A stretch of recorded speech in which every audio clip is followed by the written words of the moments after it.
relacionamentos, ou seja, um número crescente de solteiros, as pessoas não namoram mais, não casam mais.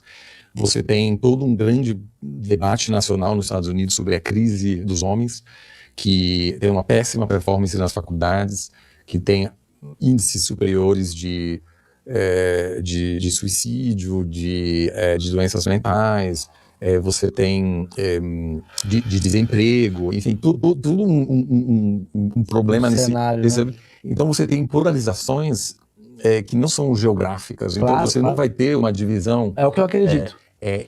Mas isso é muito difícil você chegar a ter uma separação formalizada, porque muitas vezes essas polarizações elas podem mudar de acordo com Um algoritmo novo que vai...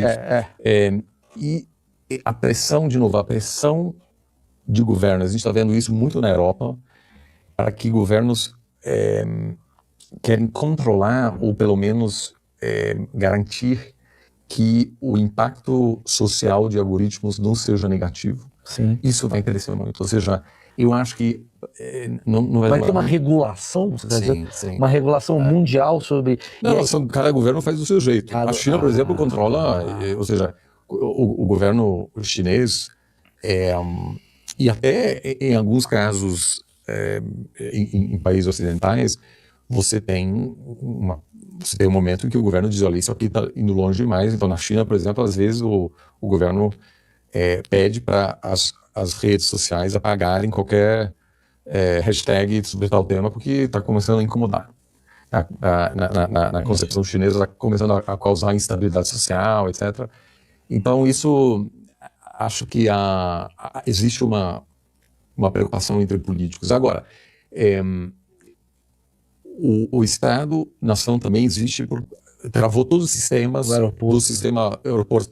A Alemanha teve um caso que um hospital não conseguiu mais acessar nenhum dado, morreram gente que estavam prestes a serem operados e o médico não conseguiu saber qual tipo sanguíneo essa pessoa, porque está no computador e o computador travou. Quer dizer, a tecnologia é a nova bomba atômica também. E aí surgiu o seguinte, isso é um ato de guerra, ou seja, você pode, em resposta, atacar esse país. O grande drama é que até hoje não se sabe por certo quem fez esse ataque. Sim. Então você tem um problema de atribuição e aí você tem um alto risco de uma guerra que começou porque os Estados Unidos foram atacados por um vírus e, por exemplo, colapsou todo o tráfego aéreo. E os Estados Unidos acham que foi a Rússia e ataca a Rússia. E a Rússia diz, gente, a gente não fui eu.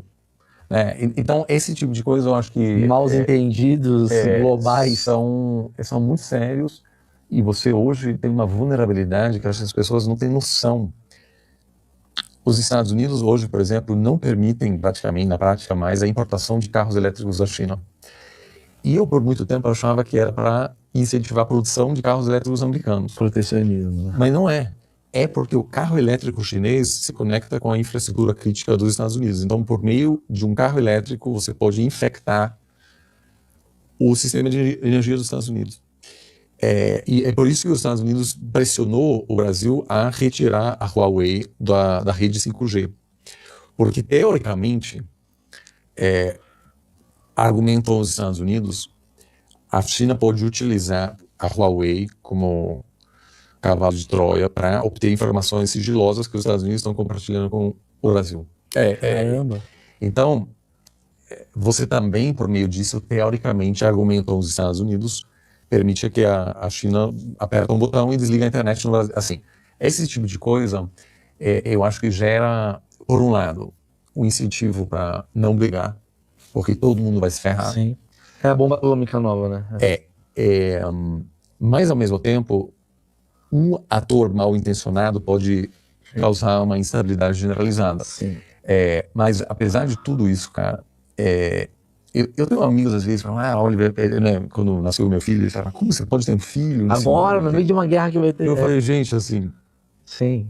A gente nunca ficou numa situação tão confortável como hoje. Sim. É claro que existem riscos, mas eu continuo sendo bastante otimista. Mas uma guerra hoje também não demoraria o tempo que durava uma guerra em 1940. Acredito que durava, sei lá, 5 anos, 10 anos. Hoje, em 4 meses, você resolve o problema também, né? Não sei, viu? Porque, bom, em primeiro lugar, a gente diz que na geopolítica, o evento menos previsível, assim, como vai ser, de todos os possíveis eventos na geopolítica, é a guerra. Porque tem um profundo impacto sobre a opinião pública, sobre a economia, e uma economia nacional, ela é altamente complexa e é muito difícil prever qual é exatamente sua vulnerabilidade. Então, por exemplo, os Estados Unidos entram em conflito com outro país. E em resposta, esse outro país tenta atacar os Estados Unidos por meio de um ataque cibernético, bloqueia o investimento, etc. E entender de que forma isso vai impactar a economia americana é muito difícil. Então, claro, pode ser um conflito rápido, mas os modelos, e eu às vezes participo de o que eles chamam de jogos de guerra, que na verdade são bloqueia o investimento, etc. E entender de que forma isso vai impactar a economia americana é muito difícil. Então, claro, pode ser um conflito rápido, mas os modelos, e eu às vezes participo de o que eles chamam de jogos de guerra, que na verdade são simulações, e sobretudo acontece nos Estados Unidos, e eu às vezes sou convidado para representar o Brasil. Então geralmente eu fico só observando, porque não é minha opinião, eu preciso me comportar como eu acho que o Brasil se comportaria. E aí geralmente e aí o Brasil? Eu falo, olha, o Brasil vai emitir uma nota de repúdios. O Brasil ia chegar atrasado. Não. O Brasil ia chegar um pouco atrasado. Mas digo, o Brasil não tem incentivo para se alinhar nem um nem ao outro. Então eu, por exemplo, acho que no conflito entre os Estados Unidos e a China, acho que o Brasil não mete o bedelho. O que me preocupa um pouco, por exemplo, você tem agora no fundo, uma base militar chinesa na Patagônia, por exemplo, na Argentina, que eles dizem que é uma de observação espacial, mas, enfim. E aí, num possível conflito, você pode ter os Estados Unidos querendo destruir essa base, porque na interpretação americana ela é um objeto, um alvo de guerra. Uma Maldivas, assim? Malvinas, quer dizer? É uma base de observação espacial das Forças Armadas Chinesas na Argentina. Sim. Então, isso aí naturalmente seria um dos alvos num possível conflito. Sim. Mas o que eu fico observando nesses jogos de guerra, por exemplo, você pode ter um bloqueio naval chinês para fechar acesso americano à ilha de Taiwan. E aí um processo mais... quando eu digo poucas semanas, é naquela questão assim, hoje você com Starlink, com GPS, você consegue... Claro. Fazer retaliações muito mais rápidas. Mas o que vai acontecer ao longo dos próximos anos, que por um lado aumenta a resiliência do país, mas também reduz o poder, a influência daqueles que defendem a paz, eu acho que a gente está vendo o que alguns chamam de splinternet, né, ou uma fragmentação total das tecnologias, porque cada grande potência quer controlar toda a tecnologia para justamente não depender do próximo.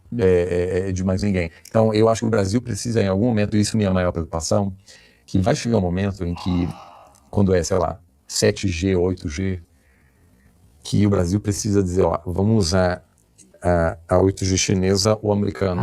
Aí que vai... O Brasil pode ser Você acha que o Brasil pode ser um iniciador de uma... Não, acho que... Isso não. Tem terras raras, né? É um tema... Mas, geralmente, acho que a América Latina tem um grande privilégio de estar um pouco na periferia. A gente está num bom momento de estar no Brasil. Muito. Então dá uma segurada, o que é cidadania italiana. Até quantas cidadanias... Melhor. A gente inclusive agora no fim do ano, para viajar, essas coisas. Mas eu tenho passaporte alemão e brasileiro. Eu sempre viajo com brasileiro. Porque a reação, assim, é um passaporte muito poderoso, assim, e o brasileiro, apesar de tudo, é muito bem visto globalmente. É um país parceiro para praticamente todo mundo. A gente é o cachorro caramelo. Sim. Todo mundo gosta do cachorro caramelo. O país, por exemplo, poucos casos assim de você não tem outros países que Problema diplomático. se sentem ameaçados. Isso, aliás, é uma grande conquista da diplomacia brasileira. Você é o gigante que tem na América do Sul, né? O Brasil é 50% do território, da população e da economia, e você tem um monte de países pequenos. Na Europa, Ah, sim, não tem. é como se o Brasil fosse a Alemanha e a Itália junto. Sim. E aí você já teve um monte de conflito. Perguntam grego sobre o que pensa da Alemanha. Sim. É cheio de tensão. Os paraguaios não necessariamente amam o Brasil, mas eles não temem o Brasil. Respeitam. E não tem aqui, assim, você tem político de todo tipo, mas ninguém defende invadir um vizinho. Isso é muito bacana. É verdade. É muito bacana, e aí realmente o Brasil é um bom vizinho. Até porque a gente invadiu o vizinho, acabou o vizinho, né? Porque o vizinho é desse tamanho também. Alguns dizem que o Brasil nunca ameaçou o vizinho porque nunca teve, assim, nunca investiu o suficiente na sua capacidade militar. Obviamente teve o caso do Paraguai no século XIX. Sim. Mas a Bolívia com Acre, né? Mas você tem uma longa história hoje de uma postura não agressiva brasileira em relação aos seus colegas. Apesar de diferenças profundas ideológicas. O Trump, em 2019, pediu ao Bolsonaro apoiar retoricamente as ameaças que ele fazia naquela época contra o Maduro. Ah, eu lembro disso. E o Bolsonaro falou que não. Por quê? Porque os generais no governo Bolsonaro diziam, cara, não entra nessa. Não dá. Porque isso cria um precedente, a gente não vai fazer. O Brasil é o isentão do mundo. E aí o Bolsonaro, apesar de odiar o Maduro, realmente não, em nenhum momento falou, espero que os Estados Unidos invadam a Venezuela. Então o Brasil tem uma postura muito esperta. Os diplomatas... Não entra nessa. Não dá. Porque isso cria um precedente, a gente não vai fazer. O Brasil é o isentão do mundo. E aí o Bolsonaro, apesar de odiar o Maduro, realmente não, em nenhum momento falou, espero que os Estados Unidos invadam a Venezuela. Então o Brasil tem uma postura muito esperta. Os diplomatas são muito... assim, eu sou um pouco parcial, obviamente, mas a diplomacia brasileira é uma das melhores do mundo, sim. Conhece muito bem o sistema. O Brasil realmente não tem inimigos, mesmo no auge assim, das tensões da questão, lembra da questão do Bolsonaro ter fricções com o Macron? Sim. Foi no primeiro começo do mandato. Mesmo assim, se você pergunta hoje, a França não tem uma... Porque a mulher do Macron era feia mesmo. Brincadeira, só pra... Brincadeira. O Bolsonaro falou isso.